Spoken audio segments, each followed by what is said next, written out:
Good morning, everyone. If everyone can just start making their way to their seats, we will be getting going in just a few minutes.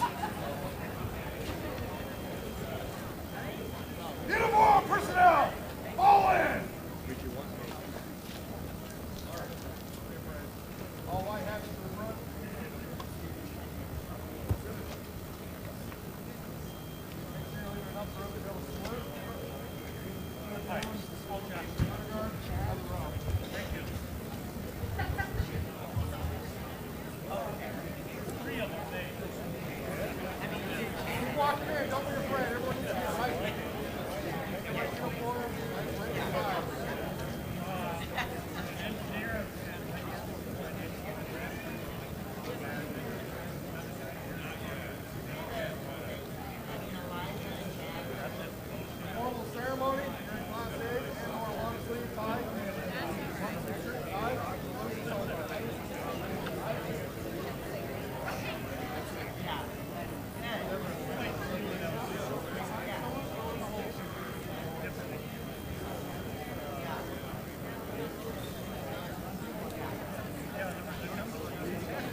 All right, everyone, we will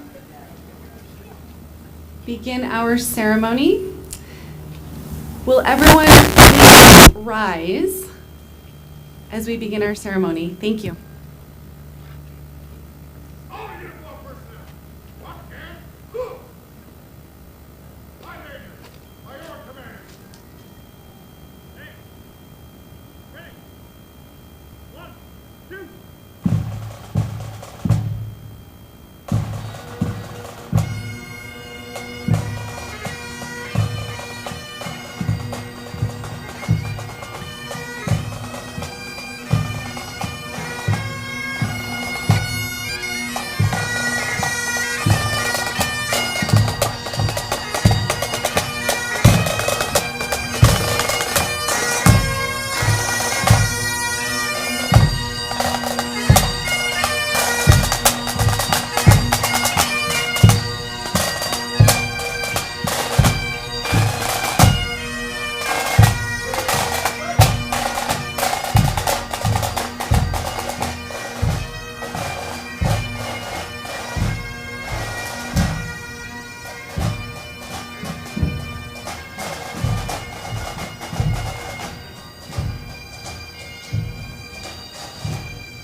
You may all now be seated.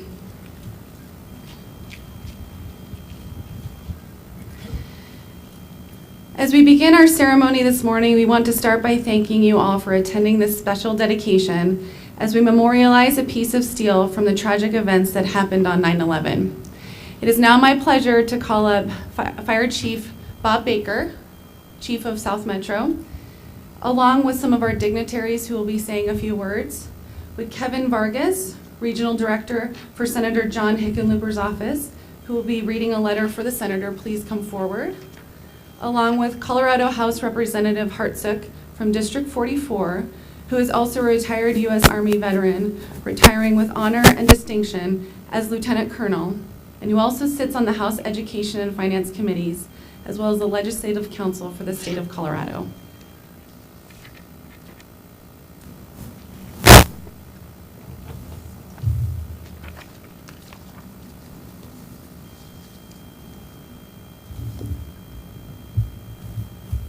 About as high as that's going to get. Good morning, and thank you all for being with us here today. On behalf of myself, our board of directors, and all of our South Metro Fire family, thank you for joining us in solidarity as we gather to honor and remember the lives lost that were taken from us September 11th, 2001, a day that forever changed the nation and our world. We sincerely appreciate all of the special representatives and guests, elected officials, and other dignitaries that are here with us today. And a special thanks to the two individuals standing next to me this morning who will provide a few words as well. And finally, thank you to our ceremonial unit, our exemplary honor guard, and pipes and drums. Today marks the 23rd anniversary of the 9/11 attacks. It's a solemn reminder that 23 years ago today, the North Tower was struck at 8:46 in the morning, followed by the South Tower at 9:03. Leading to the collapse of both. While thousands evacuated, nearly 3,000 lives were tragically lost, and thousands more were injured at the World Trade Center, the Pentagon, and Somerset County, Pennsylvania. Most who perished were civilians, but among the brave souls lost were 343 of America's bravest. 71 law enforcement officers and 55 military personnel. The human toll of that day continues to reverberate, impacting families, friends, and communities worldwide. As you see behind me, we are here not only to remember those lives that were lost, but also to dedicate this powerful piece of steel salvaged from the World Trade Center as a lasting memorial to all who made the ultimate sacrifice. This steel beam carries more than its immense weight. It holds the memory of shattered lives, destroyed dreams, and the courage of those who rushed into danger to save others, along with the thousands of civilians who lost their lives that day. The firefighters, police officers, and emergency responders who gave their lives will forever be honored for their bravery and unparalleled resolve. In the years since, nearly 10,000 first responders and others exposed to toxic debris at Ground Zero have been diagnosed with cancer, and over 200 active and retired New York City firefighters. The man who stands here, or is sitting right now today, and who we'll hear from a little bit later, is just a testament to this very thing, showcasing resiliency through the lasting effects of working at Ground Zero following the destruction of the Twin Towers. The toll continues to grow, reminding us of the long-lasting impact on those who answered the call. Firefighters from South Metro, along with neighboring departments, also responded in the aftermath. They traveled to Ground Zero, working alongside others in the dangerous rubble, searching for survivors and recovering remains. To this day, South Metro Fire Station 31 houses an important piece of history in our fire district. Our dive rescue unit, known as Dive 31, responded to the World Trade Center attacks. This apparatus provided heavy rescue operations on 9/11 for the Mastic Fire Company in Long Island, New York, before coming to our organization. The steel, now standing at South Metro Fire Rescue Headquarters, is more than a piece of history. It's a symbol of resilience, courage, and the enduring legacy of those who gave everything. It stands as a powerful reminder of the sacrifices made by firefighters, police officers, military personnel, and civilians. Their dedication lives on in this steel, a lasting reflection of the price they paid and the legacy that they left behind. The journey of this memorial to our site reflects the dedication of many. Todd Hennessy, through his Holocaust Education Network, learned that the Counterterrorism Education Learning Lab, or CEL, had access to 9/11 steel owned by the New York Port Authority. He worked with Captain DeWolf and Chief Milan to secure this invaluable piece of history. We're also grateful for our partnership with Jordan Clark with the CEL, who helped us select this particular piece of steel known as N10, measuring over 20 feet long and weighing 3,346 pounds. Its size and weight are a fitting metaphor for the enormity of the loss that it represents. And many other individuals contributed to the creation of this memorial, from Paul Dalton's engineering work with Paramount Engineering to Jim Cole's fabrication at Colorado Mechanical Welding to Pinkard Construction's efforts to building the memorial. Countless hands worked tirelessly to bring this monument to life.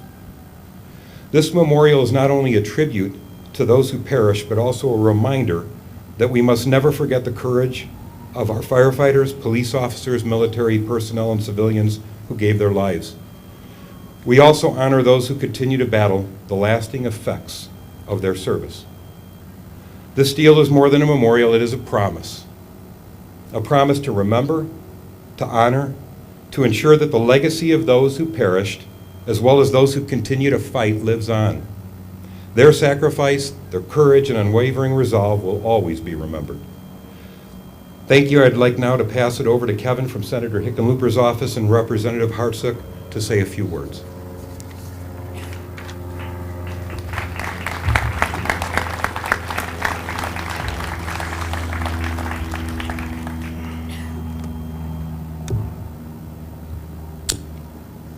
Here's a letter from Senator John Hickenlooper.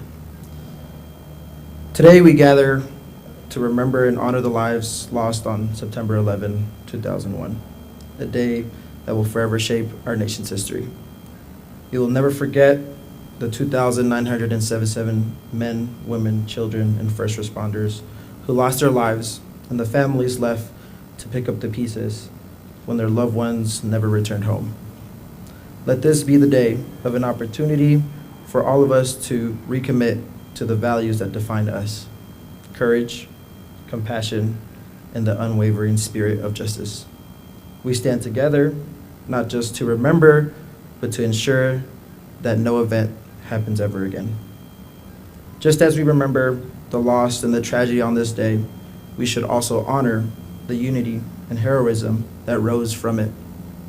In a nation where our differences divide us, standing together as a community and as a country is as important now as it was then. No one understands what it takes to work towards a common mission better than a group of first responders.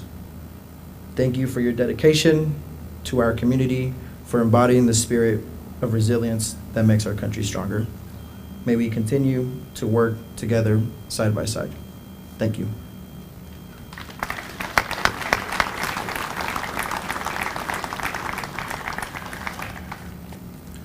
Good morning.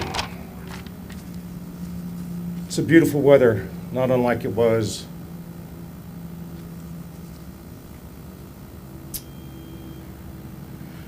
23 years ago. All of us can, or most of us can remember exactly where we were and what we were doing on that morning. I happened to be stationed at Fort Huachuca. We were at a change command. Arizona is 3 hours behind East Coast time. And of course, you didn't have cell phones back then. So we were on the parade field, and one of our fellow officers showed him and said, "Hey, a plane just hit the towers." And we're like, "What?" And then shortly after that, we got the second word. And you can imagine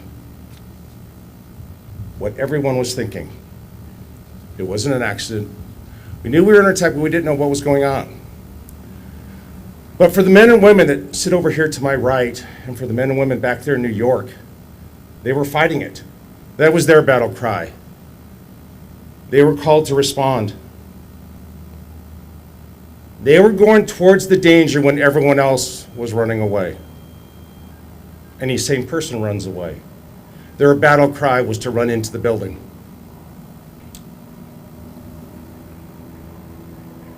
Shortly thereafter, the towers came down and we lost over 3,000 personnel.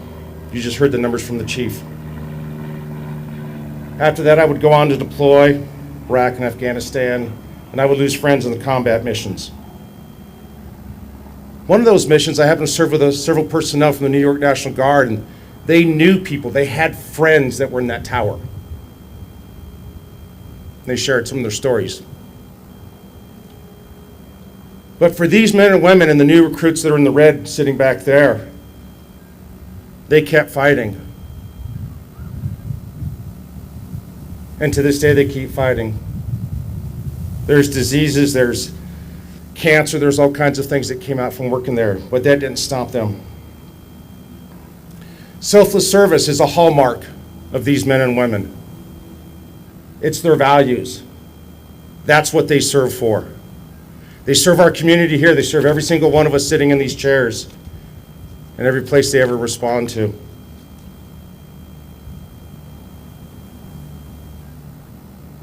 I'm grateful. I'm lucky. I also never had the fire department have to show up to my house, but if they did, I'd be very grateful. They go wherever they need to go, no matter what the danger is, and that's what they serve. They don't ask, is this a good idea? They just go to the building to help people. I'm grateful for them.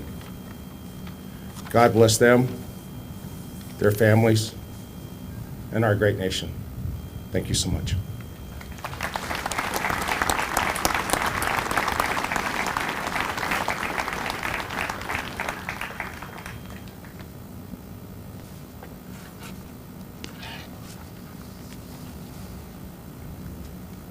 Thank you, gentlemen. It is now my great honor to introduce Joe Minot. Joe is a retired FDNY lieutenant with a distinguished career dedicated to public service. He has been part of the fire service since 1974 and has served several years in the U.S. Air Force and ran several companies before joining NYPD. He then joined FDNY in 1998 and worked in multiple fire companies, eventually becoming commanding officer of the FDNY Ceremonial Unit. Following the September 11th attacks, Joe served as the FDNY bugler and has remained deeply involved in honoring fallen firefighters. Most recently, Joe served as the FDNY liaison to the National Fallen Firefighters Foundation and the Phoenix Society for Burn Survivors. He was the New York State NFFF lead advocate for Nassau and Suffolk counties and coordinates the National Stair Climb in New York City. Joe has helped develop key firefighter support programs, including Stress First Aid and Courage to Be Safe. He also continues to serve his local community as a former commissioner and former captain of the Bethpage Fire Department. He is also currently the post commander for his local American Legion. Joe's life is a narrative of unwavering service, leadership, and deep commitment to the safety and well-being of his community. From his early days in the Air Force to his leadership roles in FDNY and NFFF, he has consistently demonstrated a dedication to protecting others and honoring those who have made the ultimate sacrifice. His legacy is one of integrity, compassion, and relentless pursuit of excellence in all that he does. We are extremely grateful to have Joe here with us today, so please join me in welcoming Joe.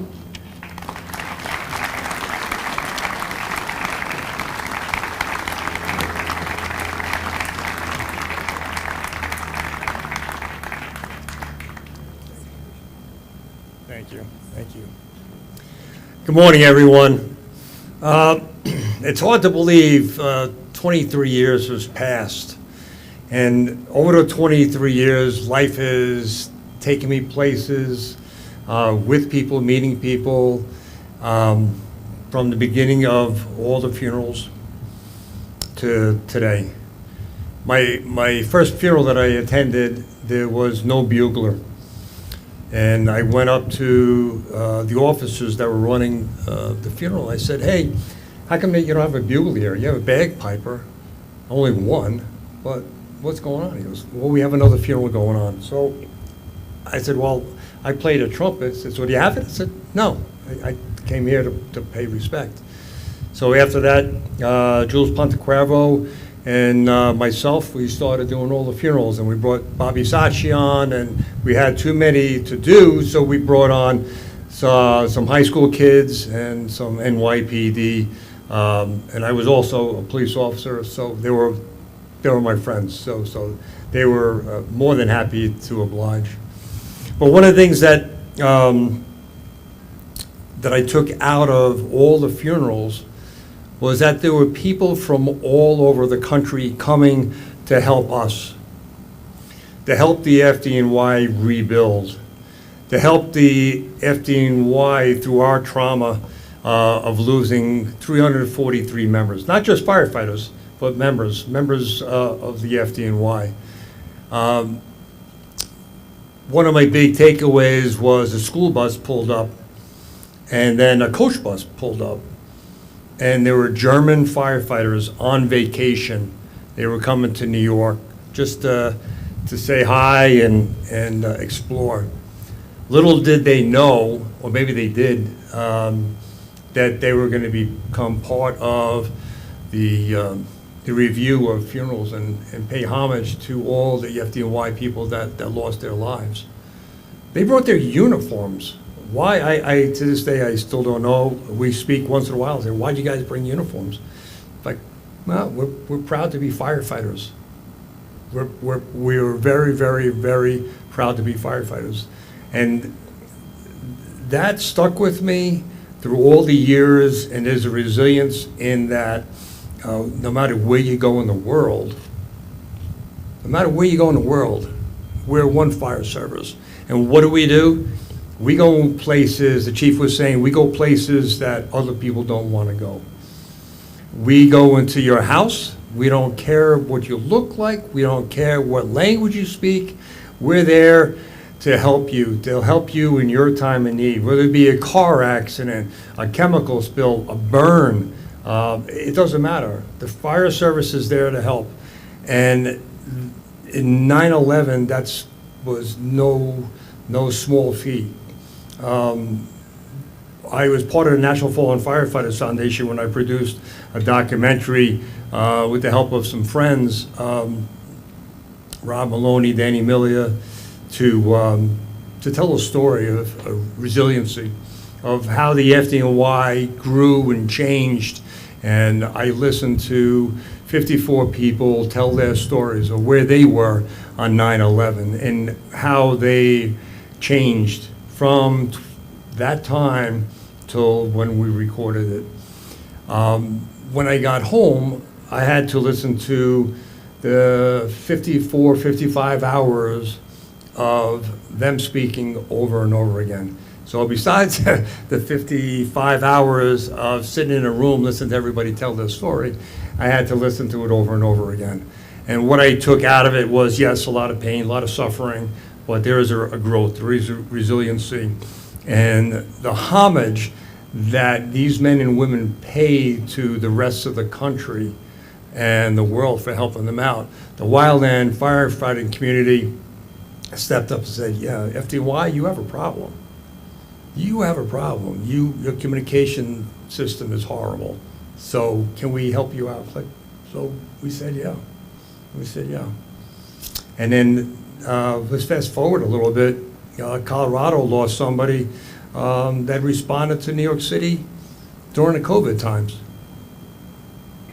Well, the FDNY needed help from around the country. We accepted it. We did it again when the COVID pandemic hit, and Colorado lost one of yours coming to New York City to help us. So to Colorado, there's a lot of special things that mean a lot to me.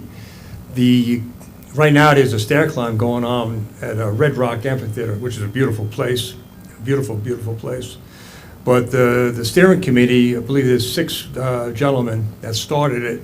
Back in 2006, they said all this money that we raise is going to go back to the FDNY to help the FDNY with their mental health programs. That's where that money has to go. No place else. It has to go to the FDNY to help the peer program, to make the peer program exist. So we're grateful program exists because of Colorado. The peer program for the New York City Fire Department exists because of Colorado, because of the people that had, the insight, the foresight to put a climb together to raise money. So fast forward a couple of years, I was asked to come out and participate in the FRI program out here. And just being a participant, somebody said, "Oh, you're from New York? Why don't you come and speak? Because we're going to do a stair climb here at FRI." So I go there and I start talking to some people and realized that after the Aurora shooting at the movie theater, your community asked for the peer program to come out and support your first responders. So I'm sitting there and I'm thinking, all this effort that started with these gentlemen in 2006 to help somebody else boomeranged and came back to help yourselves. And I think that is a tribute to everybody in the Colorado community and the Colorado Fire Service first responder community. So I would just take a pause and just to give you all a round of applause for me and the FDNY.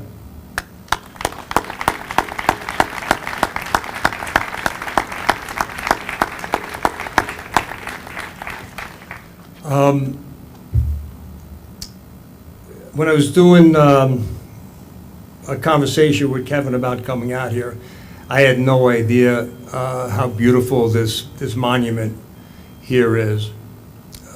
I came out yesterday and looked at it with Dawn and Kevin, and I thank you for all the help getting me out here. Thank you. This piece of steel reminded me of the days right after 9/11. This steel, although it's clean, it doesn't have all the dust and stuff on it, brought me back to the days right after. 9/11 happened, I was on my first day of vacation. I walked my kids to school, and all the moms are going, "Joe, where have you been? Where have you been?" I go, "I've been working."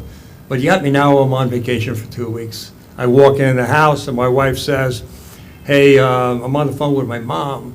A plane just flew into the Trade Center. It's on the TV." So I walked into the room, I saw the tower burning, saw the second plane hit, and I said, "I'll see you later. I have no idea where I'm going to come home." She says, "What?" I go, "I'm going to work. See you later." Opened up my car door, threw all my clothes in the car, and went to work. There's so many volunteer communities that came into New York City to help out, to backfill. That to this day, people from around the country and the volunteers in the New York area are suffering from cancers.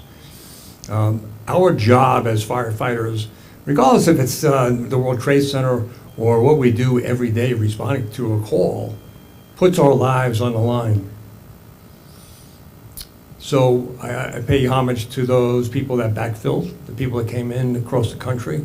The chief was talking about the dive team that came into New York. I thank them.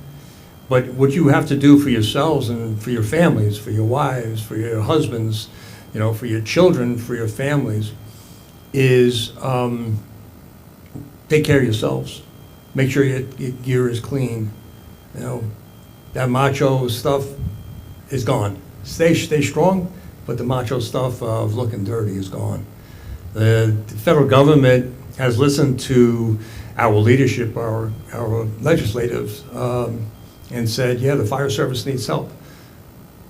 They have to help themselves. They have to register them for cancer. And there's a lot of presumptive bills that are out there. Every state's a little different. But if we don't take that action to help ourselves, register, clean your gear, and do all that stuff, all the help that we ask our legislative people to do for us is for naught. How do you go to your neighbor's house and say, sorry, Joe died of cancer. Did he do anything to help himself? Like, no. So I ask you in the community, talk to your firefighters. Hey, did you sign up for the National Cancer Registry? And do that. Because God forbid that you're one of those people that came down with cancer. Myself, I'm a 2-time cancer survivor. They attributed to the effects of 9/11.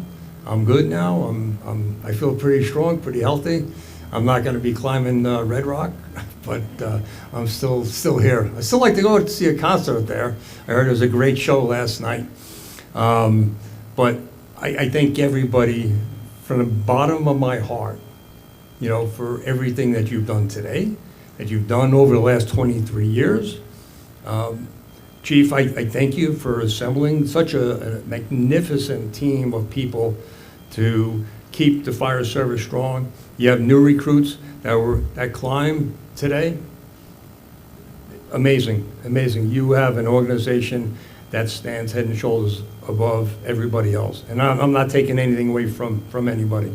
So thank you, Chief. Thank you, everybody here in the audience. One of the things that I like to read to you before I close, I think everybody here is old enough to know what an hourglass is. I think everybody is. If somebody doesn't know what an hourglass is, okay, share it with them. So this was pretty much written for here, but it's now in probably some other publications as of today. So life is likened to sand. Life is likened to sand sometimes. Some would say it can slip through our fingers with us watching.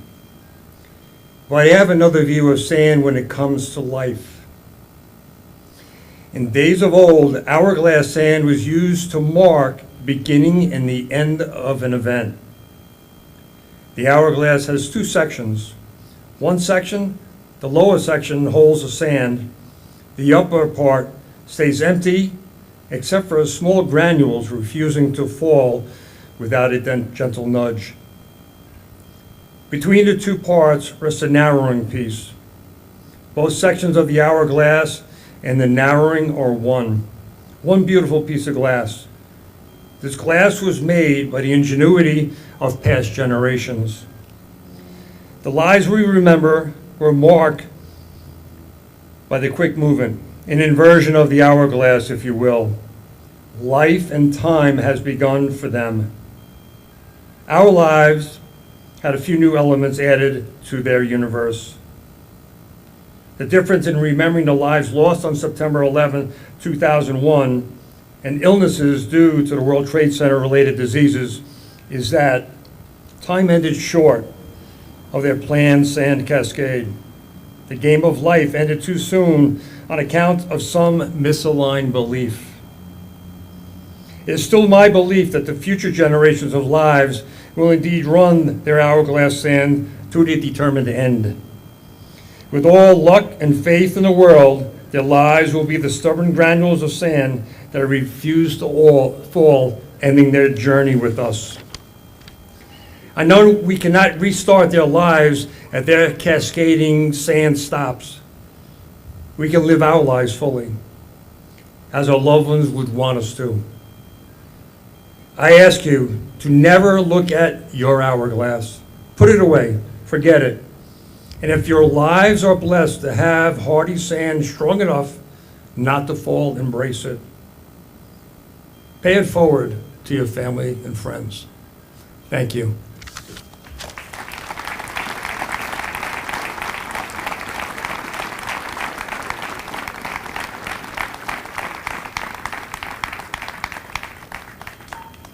Attention all companies, stand by for a special announcement.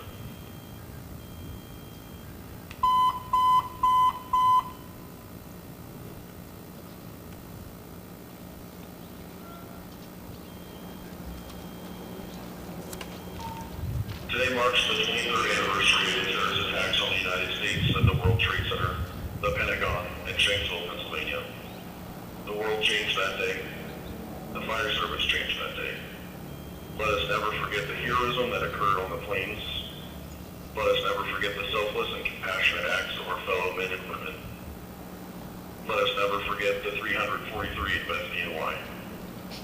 Please join in a moment of silence as we remember all of those who have lost since that fateful day 23 years ago.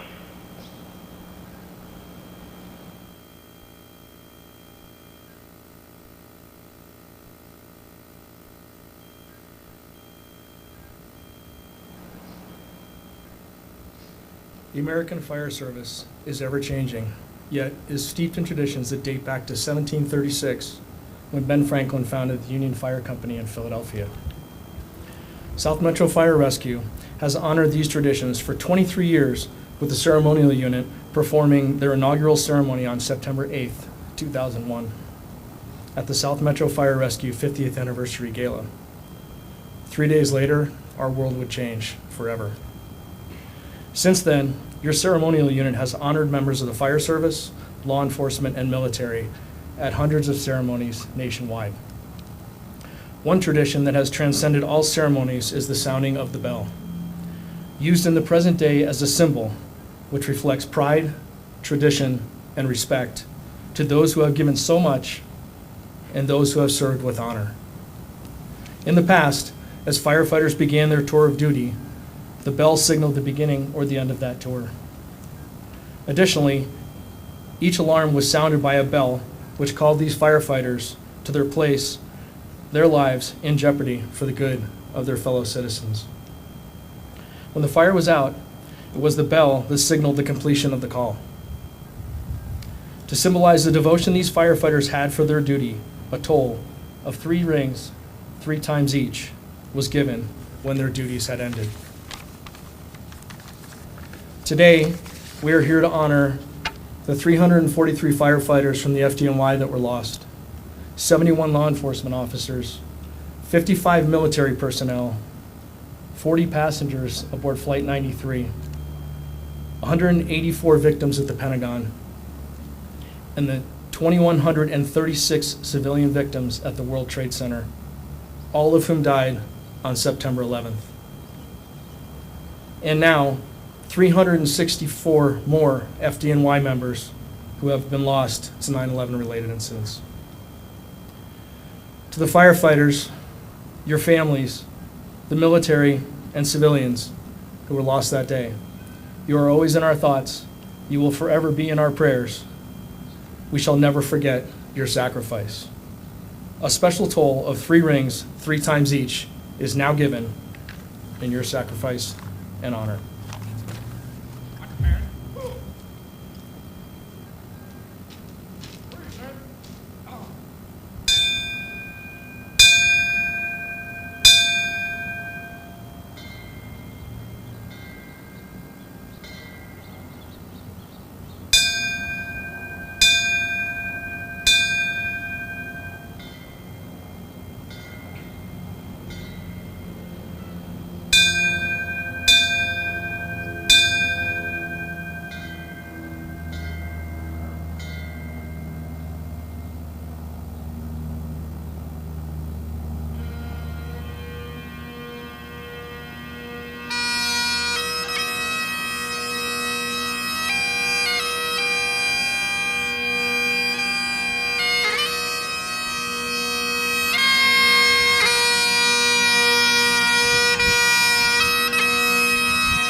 Good morning, everyone.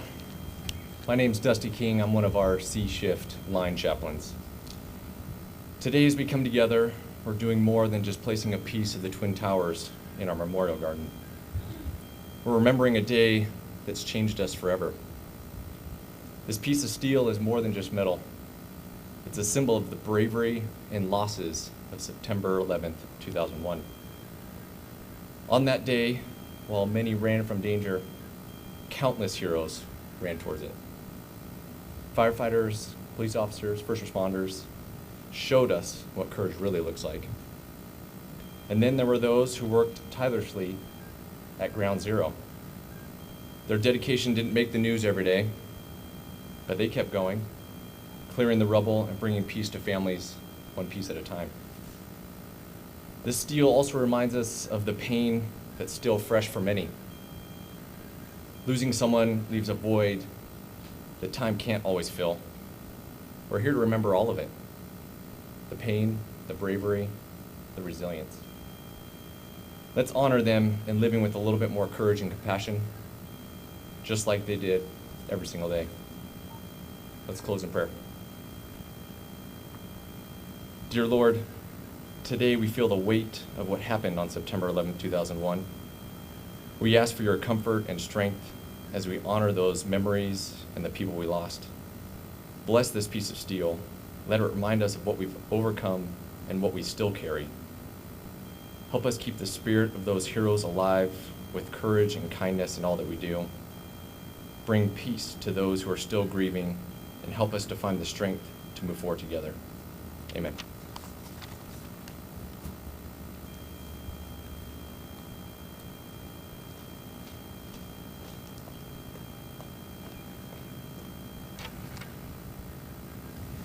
This concludes our ceremony. We want to thank you all again for coming and paying respect to those lives that were tragically lost that day, and also helping dedicate this memorial here that stands at South Metro headquarters. We will be having time for you all to come up and see the memorial after the service here and the ceremony. Before we close, just a couple logistical items. We do have refreshments in the back. Feel free to stay as long as you want. And all those who are not South Metro employees, we have challenge coins for you in the back that our recruits will be handing out. South Metro employees, you will be receiving a coin. We will just be distributing them personally throughout the organization. So for all non-South Metro employees, feel free to get your coin in the back.